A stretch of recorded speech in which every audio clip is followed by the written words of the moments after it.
Today we're answering the questions that you guys have about the WRX and the Greenspeed build. So today we're going to talk about, is it even still worth it to build a Subaru after Cobb's Greenspeed update that happened earlier this year? And if you don't know what the Greenspeed update is, I'll fill you in on it here in a second. On top of that, how much does it cost to build a Greenspeed compliant Subaru?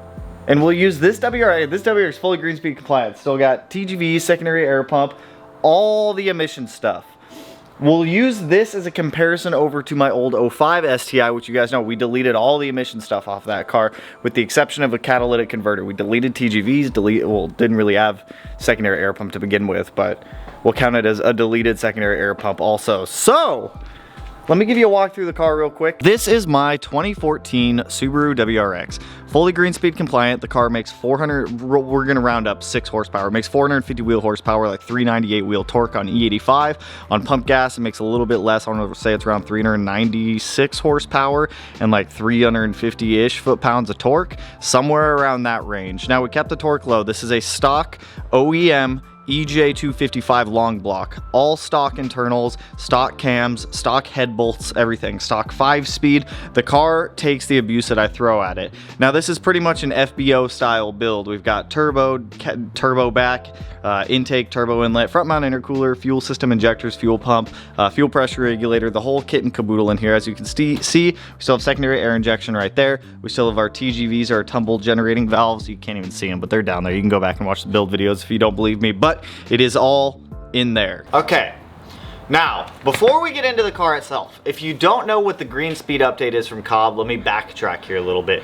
In early 2022 of this year, when I'm filming this video, back in I want to say March, April-ish, Cobb announced that they were changing their tuning parameters for their Access Tuner software, which if you're new to Subarus or if you've been around Subarus for a while, you know that access ports and access tuners are how the bulk majority of us tune our cars. Yes, there's open flash software such as ROM Raider, ECU Flash, Carberry, all of these other things that people do use, don't get me wrong, but the bulk majority of Subaru owners use access ports. Use stock ECMs, reflash the stock ECM. You can go the route of doing a standalone like I've done on my STI, but the cost of doing a standalone versus just reflashing a stock ECU starts to get incredibly more expensive very quickly. Now, with this Greenspeed update, what they did is they changed a lot of the parameters that allow us to be able to remove emissions devices off of our cars, such as secondary air pump, TGV codes.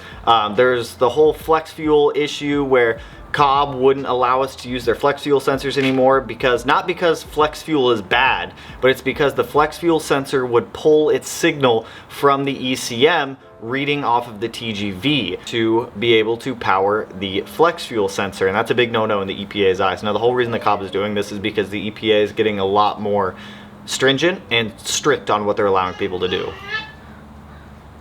Sorry, my corgi is playing chase the tail in the crate. Now, because the EPA said, hey, you can't do this stuff anymore, else we're gonna fine you a lot of money, Cobb really had 2 options. Either A, pay a lot of these fines, eventually go out of business, and we lose somebody else who's making aftermarket parts and support for these cars, or Cobb had to comply and make these changes, which in the future of tuning, for a lot of big tuners, this is how things are gonna go, especially with things like God, who is it? Who is it? What is the company that tuned my BRZ? ECU Tech. Geez, ECU Tech is another one to soon follow. That's just a little bit of a backstory on the whole Greenspeed thing. So moving forward, you can no longer change a lot of parameters in the software. You can't delete O2, or you can't delete emissions anymore. You can't delete the rear O2, things like that. So what I set out to do is I bought this WRX in July of this year, 2022. Completely stock vehicle when I bought it. Went through there and we wanted to prove that you can still make good, reliable power with the Greenspeed update. Now, I do want to give a huge shout out to all the sponsors that jumped in: Rally Sport Direct, Perrin, Cobb themselves, Grimmspeed, Iwire, a whole plethora of people. So thank you to everyone who jumped in on this. Now, with the WRX, like I said, we got it when it was all stock. I didn't have any major plans to go balls to the wall with it like we did originally. Now, I want to make this video now because in about a week, we're going to be intentionally blowing this car up. If you haven't been around, you know what's going on. As soon as we hit 100,000 subscribers, we're We're launching the WRX 100 times until it blows up, or we're either gonna strap it to a Duramax and do WRX versus Duramax and see who wins. So that's why I kinda wanna do this now and cover the cost breakdown of everything. So we made 450 wheel horsepower, Greenspeed compliant, everything's there. Now the whole scandal with E85 versus flex fuel, can you still use E85 in these cars without being able to have flex fuel sensor? 100% yes, we do it. The way you have to do it now, and this is leading up to what we're getting into, but the way you have to do it now for E85 stuff is you need to run 2 maps. You have one for your pump gas tune, which we have, and then you have another tune strictly for E85 and E85 only. Whenever you swap from one fuel to another fuel, you just kind of upload the map. So it's not a big stressor if you can't run a flex fuel sensor. It's just a little bit extra work you got to do to be able to run E85, but it's not a complete deterrent to stay away from these cars if you are wanting to build one or if you are wanting to tune one and stay Greenspeed compliant. Now to get into the topic of the video a little bit more, is it worth it to buy and build a Subaru while still being Greenspeed compliant? My short answer is yes, and we're going to get into that. There are some major annoyances when you go to build your car while staying completely Greenspeed compliant. Now the biggest annoyance you're going to run into when it comes to building one is going to be the TGVs. The TGVs make it very difficult to make fuel lines work around the TGV motors, because at the end of the TGV housings you've got a motor on each side. If you're on an older Subaru, if you're on a newer one, you've only got a motor on one side, and that one motor really throws things off to be able to make fuel lines fit in there. But it's not the end of the world. Yes, you can do it. You can run 180-degree fittings on there. It's probably going to be your biggest annoyance, for being honest. Secondary air pump, yes, it's annoying. Yes, it's bulky. Yes, it's large. You can build around it. I promise you can. Now, if you are having secondary air pump codes, your secondary air pump starts failing, or the solenoid valves that can actuate everything start failing, the only unfortunate thing is you are going to have to replace those, and they do get pretty spendy to replace those emissions equipment. Now the whole point of the secondary air pump system is just to pump air into the exhaust during cold start to help keep emissions down. I believe it just heats up the rear O2 or the O2 sensors a little bit quicker, so it just helps with that a little bit. It's not a major impact. If you do delete it and you do run with the codes on the car, your car is probably just going to run a little bit weird during cold starts, but it's not going to be the end of the world. Now when it comes to tuning your car for Greenspeed compliance, there are literally no major differences from tuning it before you were doing it, or before Greenspeed to after Greenspeed. It's literally all the same. Now another question that I see quite frequently with the Greenspeed stuff, and if you're building one of these cars, is am I still allowed to do external wastegates? Yes, you are allowed to still do external wastegates. However, if you're going to a shop to get your car tuned on an actual dyno, due to some regulations and whatnot, because the external wastegate dumps exhaust before the rear catalytic converter, you may need to route that dump tube back into the downpipe. I've seen a lot of people doing it a lot more lately. If you don't like hearing the external wastegate just shoot exhaust out whenever you get into boost, that's a way to quiet it down. But also it's a way to prevent the emissions for helping things out. Like I'm saying, not every shop is going to make you do that. I personally love hearing my external wastegates open and my car scream, but with something like that, you may need to route it back into the downpipe. Just a full disclosure and a full heads up. If you go to a shop to get tuned, they're like, hey, we need you to route your external wastegate back into your downpipe, don't be surprised if they ask you to do that. I mean, honestly, there's really not much to get into. Like, yeah, it's you know, it's building a WRX. You're building a WRX. It's no different than it was before. So, I mean, is it still worth it to build them? Yeah, 100%. All right, now let's talk about price, because I feel like prices, I've always been transparent on how much these builds cost if you were to emulate it. So if you were to cut, copy, paste this build, that's what we're gonna get into. But before I get into that, I do wanna say something. When we first put this car together a couple months ago, there was only really one Greenspeed compliant downpipe on the market, which was Cobb. As of today, Grimmspeed just released theirs. So you've got options now for EJs at least. So for this build, if you were to cut, copy, paste it, first you're going to need a Cobb access port. Comes in about $652.50. Those have been going up in price. Cobb SF intake with box. It's the one that I use on literally every build that has a stock location turbo. It's the best intake out there in my opinion for EJs. We run the Cobb turbo inlet. You can run the Cobb one. You can run the Perrin one. You can run whatever one your heart desires.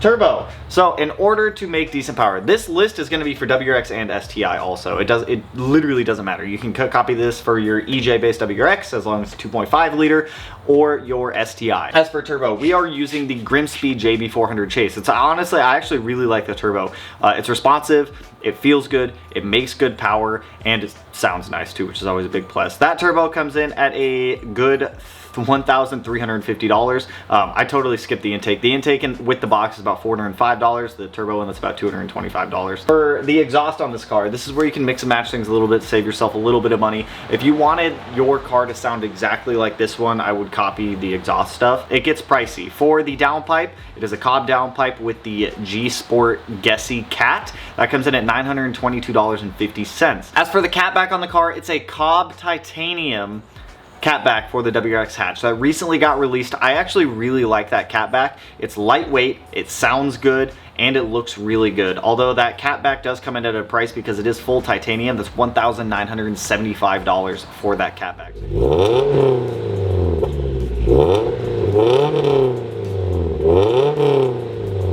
So you're spending almost $2,000 on a catback.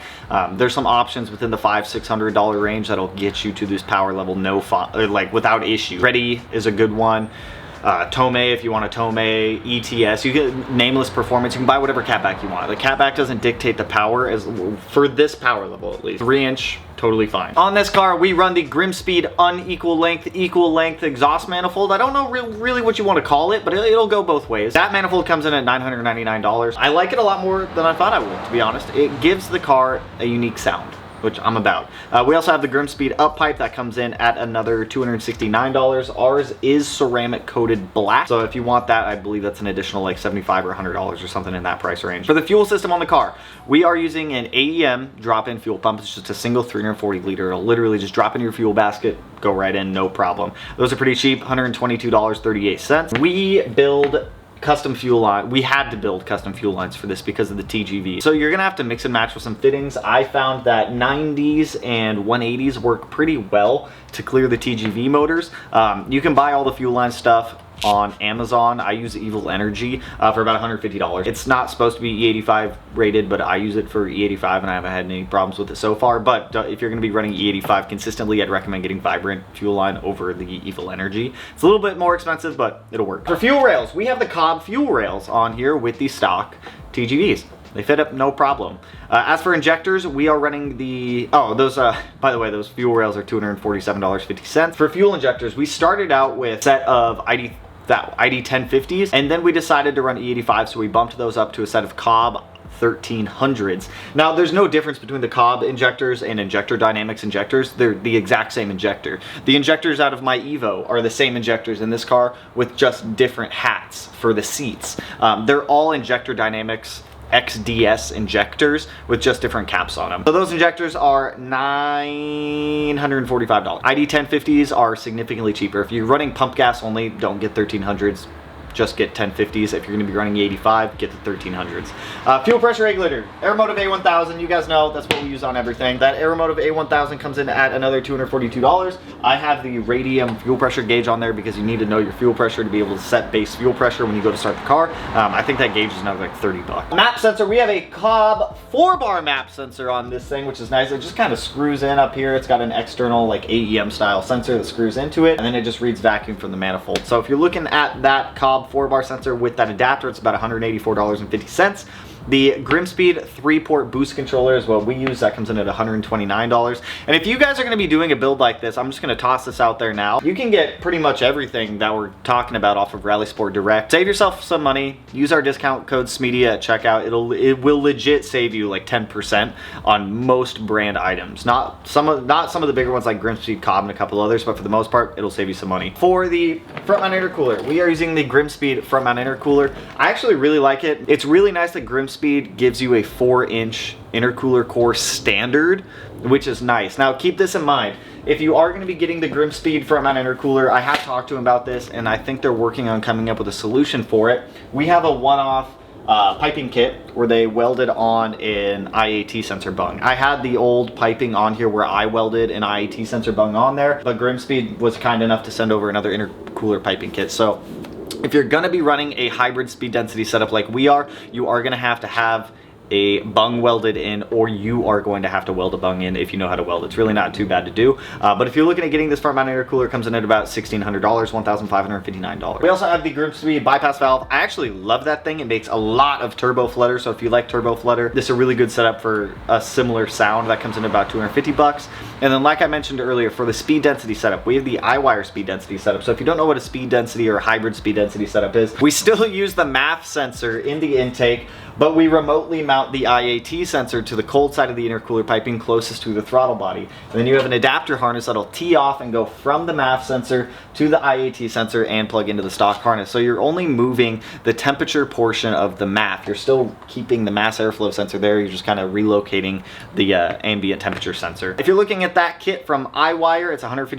You can get Visconti tuning also if you want. I chose the Iwire one. I like it. It's my first time using the Iwire one. It's pretty good. It's good quality. As for some bonuses, which you don't have to do, but I'd highly suggest you do them. We have an IAG AOS in here. It's a street series. Those come in at about $439. We have a CSF Radiator with the built-in oil cooler. That comes in at about $599. If you are going to be using this radiator, personally get one without the built-in oil cooler. I don't use the oil cooler just because you see such a massive drop in oil pressure. You're going to lose about 10 psi in oil pressure if you do use this built-in oil cooler, so do keep that in mind. But if you do want it, it comes in at about $600. You can get the cheaper versions of like Koyo, the CSF without the oil cooler built into it for a little bit cheaper also. We have a Killer Bee Super G oil pan combo on the car. So we've got their oil pan, their windage tray, and their pickup on here. Huge shout out to Killer Bee for sending that over also. It's a really good oil pan. If you're looking at that kit right there, it comes in at $751.50. Now you don't have to get the Super G oil pan if you don't want to. You can totally get the normal like street version if you want.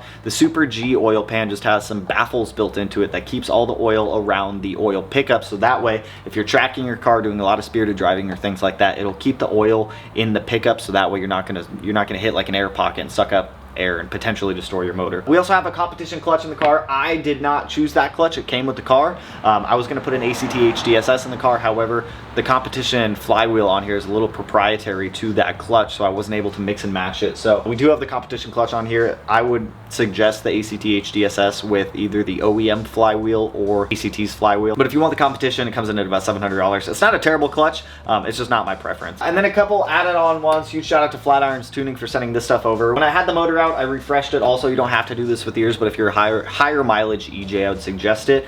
We have an RCM 11mm oil pump on the car, RCM timing belt kit, RCM alloy cam gears for the exhaust side because we are single AVCS. I would recommend every single AVCS car to use the RCM alloy exhaust cam gears. Over time, the plastic ones get brittle, they break, they explode. I would highly suggest those ones. For the oil pump, you're looking at $268. For the timing belt kit, $364. For the alloy cam gears, $265. And then for the AOS, we use the 3MI drain hose, which is about $65. All that does is reroutes your AOS, so that way all of the oil is draining back into the turbo return from obviously a turbo versus going back into the crankcase breather coming off of the top of the block. So if you're looking at making cut, copy, paste of this Grimmspeed compliant WRX, you are looking at spending a total of $14,268 if you were to cut, copy, paste and pay everything MSRP price. Like I said, we had a lot of sponsors help out on this video and a lot of cool partners, so I appreciate everyone that jumped in on this. Overall, like, is it still worth it to build a Subaru with the Grimmspeed compliant updates? 100% in my opinion, yes. It's not crazy different in price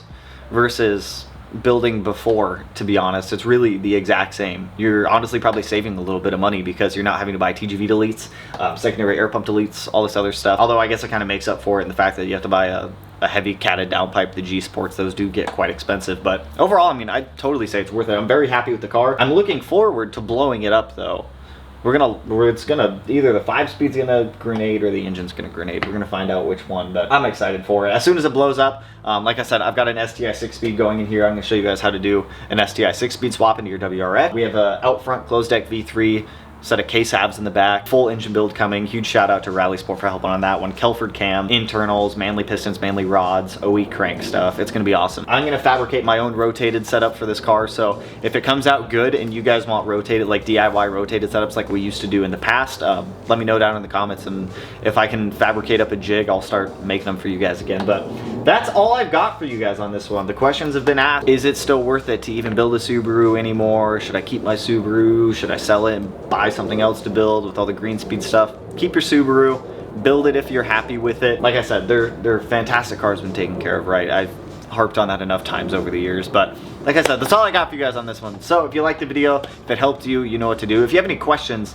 that I may have missed, please feel free to drop them down below in the comments. But if you liked the video, you know what to do. Go ahead and hit that like button, turn it black, blue, green, yellow, purple, silver, cyan, whatever color it turns for you. And if you're not already subscribed to the channel, hit your boy up. He'd appreciate it. We're like 800 subs away from 100,000. So with that, I'll catch you guys in the next one. So peace out, homies.